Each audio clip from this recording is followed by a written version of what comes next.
হবে, তাহলে ইমানটা নিল কে? এই দরিদ্রতা। এই জন্য রাসূল বলছেন দারিদ্র হওয়া থেকে তুমি আল্লাহর কাছে পানা চাও।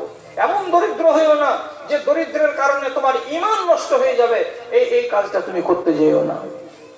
আচ্ছা, ঠিকই কি ঈমান চলে যায়? হ্যাঁ, উদাহরণ আপনাকে দিব, উদাহরণটা বুঝুন। তাড়াহুড়া করিয়েন না, পালাপালি করিয়েন না। আমি আগেই বলেছি যে আমাদের হাতে একটা নওজোয়ান বক্তা আছে, যেটা সবারই কাছে প্রিয় মানুষ এখনকার মতো।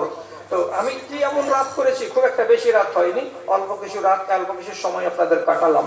বলছি কি কথাটা, মানুষ পেটের জ্বালাতে কি করে? কাফেরি কাজ করে দেয়।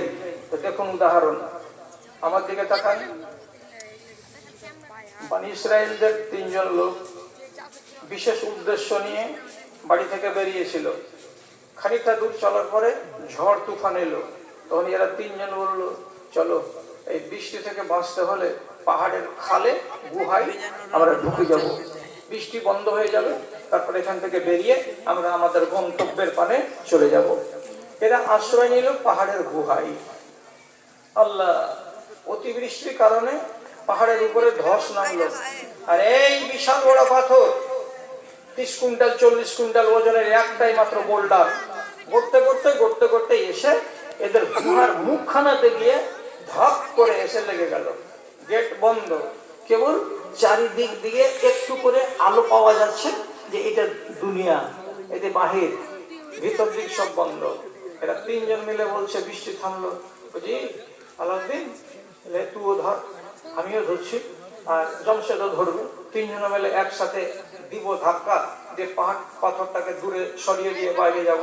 এটা 3 জন মিলে হই করে দিল ধাক্কা, কিন্তু চেরা না, সরলো না পাথর। এরা দেখলো যে ব্যাপার খারাপ, আর কল্যাণ পাওয়া যাবে না। তখন 3 জন গুহার ভিতরে বসে বসে মিটিং করে বলছে, এখন একমাত্র আল্লাহ ভরসা, আল্লাহর উপরে ভরসা করে একটা কাজ যদি করো, আল্লাহর জানে যদি দয়া হয় তাহলে নাজাত পাবো, নাহলে এখানে কবর। কি ভাই?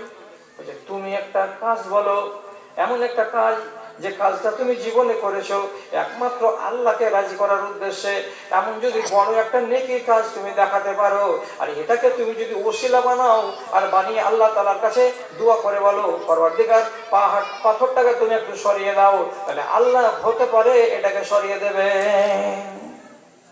একজন বললো একটা কথা, আমার মা বাপকে এই করেছিলাম সেই করেছিলাম, লম্বা কাহিনী, আমি অতটুকু নিব না, আমার যেটুকু উদ্দেশ্য সেটুকু আমি নিচ্ছি। তো যখন মা বাপের সেবা টেবা করে এই করলাম সেই করলাম বলার পরে বলছে, আল্লাহ এটা তোমাকে